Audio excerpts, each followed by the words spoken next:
and I'm going to throw the question to both of you. Start, bench, sell, African edition, not in a racist way. Didier Drogba, Mohammed Salah, Yaya Toure. Who are this is my opinion anyway, who are the best three African players that I've seen in the Premier League? Who's start, who's bench, and who's sell? Sani, we'll go with you first. I'm probably going to start.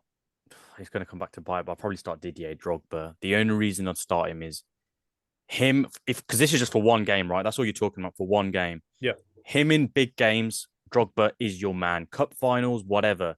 He would always turn up. He wouldn't have to worry about the occasion. He'd always turn up. Now, I know people are going to look at his stats, especially when it comes to the Premier League now. I think he only cleared 20 goals, twice in his career when he was at Chelsea, which isn't for great showing.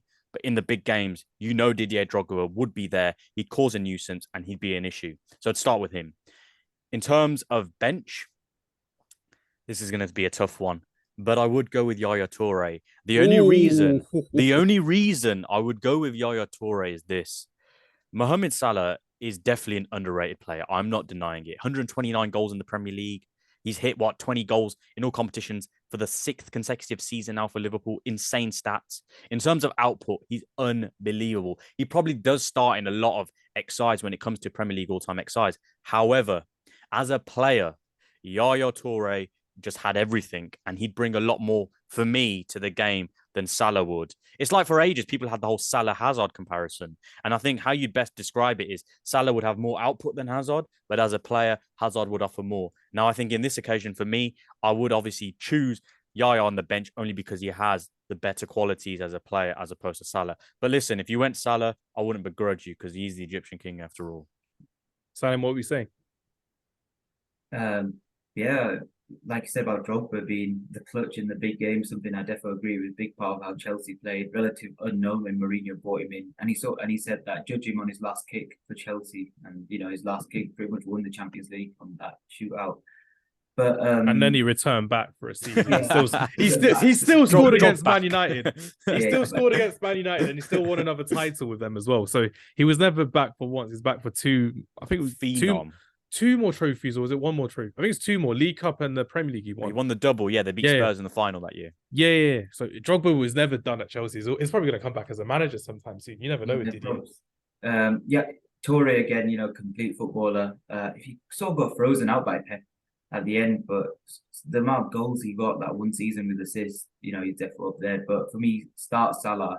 I read somewhere actually that Mo Salah's got more goal contributions than Rashford this season in the league. He does. Yeah. But it's quite surprising the amount that people are talking about Rashford and sort of talking negatively about Salah when end of the day he's had another great season numbers wise. Salah's ceiling is there from what we've seen, and Rashford's ceiling's there, but we're seeing Rashford there for the first time for 3 years, I'd say, probably on the second season Solskjaer, I'd say, Sani, and we're seeing Salah there at Rashford's level. Salah's I actually saw a funny name for Rashford on Twitter. Oh God! Here we go. So it was saying Salah's got more contributions than Purple Patchford. Purple Patchford. So yeah, that's one for my collection. It wasn't. I don't think it was that good, but yeah. So yes, as I was saying, Salah again, great footballer and top Liverpool goal scorer now as well. Against United. And yeah, I do agree that he is underrated to an extent. And he's won he's come here, he's won everything. Being that Chelsea reject, rebuilt his career, came back and won everything. So for me, he's definitely start. Clutch player. He scored against Man City so many times, scored against United so many times in these big games. So he's start. Toure would be bench, and Drogba, unfortunately, would be sell. Ooh, mine would be. I don't know. I think it probably goes.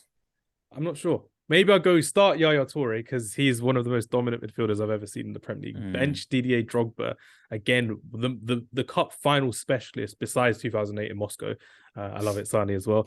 And then bench Mohammed Salah because he's a Muslim guy that celebrates Christmas, and we don't like that.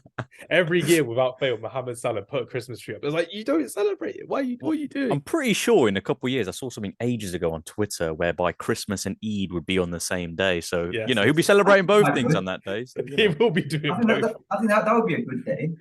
It'll be doubly good for Mohammed Salah's family. Double presents. I love it.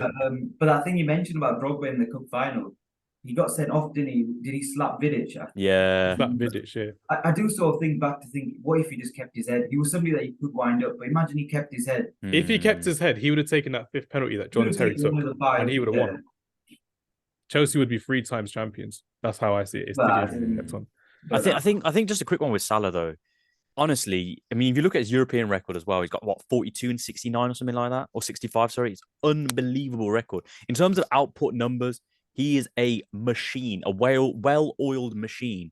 But I just think sometimes you've got to look at the player's ability. I'm not saying he's crap because he's not, but Yaya Toure for me was just exceptional, man. I think Sal obviously mentioned it. You've mentioned it. I think he got like 20 goals and 12 assists in the 13-14 season. A couple free kicks as well. Unbelievable. First season for Pellegrini as well. Such a technically gifted and powerful player. Like he was all over that. Unreal. Pitch. Unreal. The fact, him, honestly, Salim and I have spoken about this as well. When we see black players being described as technical, it's not very often by mainstream media. It's more by fans that see it. And that's really insulting to see because he was one of the most technically gifted midfielders that I've ever seen as well. Agreed. And it's really, really annoying how people are like, oh yeah, he was a beast, he was a powerhouse. So that no, he could play around you with one eye closed and one arm behind his back. Unbelievable player. Absolute gem. One last question on Mohammed Salah. Where does he stand for you guys in terms of Premier League greatness? Is he a Premier League legend by now? Or yes. Yeah, that's fine. Yeah, he is. I mean, let's be honest, people might say he's only won 1 league title, but Alan Shearer only won 1 league title. He's got 260 league goals. I mean, yeah, Salah doesn't have 260. He's got 129. But the fact that he's a winger, having that amount of output, and he's got a league title. No penalties as well. No penalties as well. So he's got that Cole Kareem Benzema thing going as well with no penalties. Unbelievable. Like, just look at his numbers. Because if you did an XI, I think you'd be hard pressed to find many players that have a better case than Salah in terms of output. On the right wing, for example. It's crazy how Mohammed Salah just came back. And just like Salim said as well, he came back after being a failure at Chelsea, being rejected by Mourinho, being rejected by that Chelsea team, and coming back in. And I see this all the time with Chelsea. And we spoke about it a few times this season already about how Tomori would have been a perfect signing for Chelsea. They're linked with Tammy Abraham again. Mohammed Salah, you're looking at all these right wingers that they've had to buy to replace someone. If he stayed at Liverpool, if he stayed at Chelsea, would he have become the player? Probably not. But the fact that he's gone off and done his bits at Roma, came back. It was Roma, wasn't it? Not Fiorentina. Yeah, Roma, and then going back to Liverpool. Crazy to see. Really good signing from Mohammed Salah.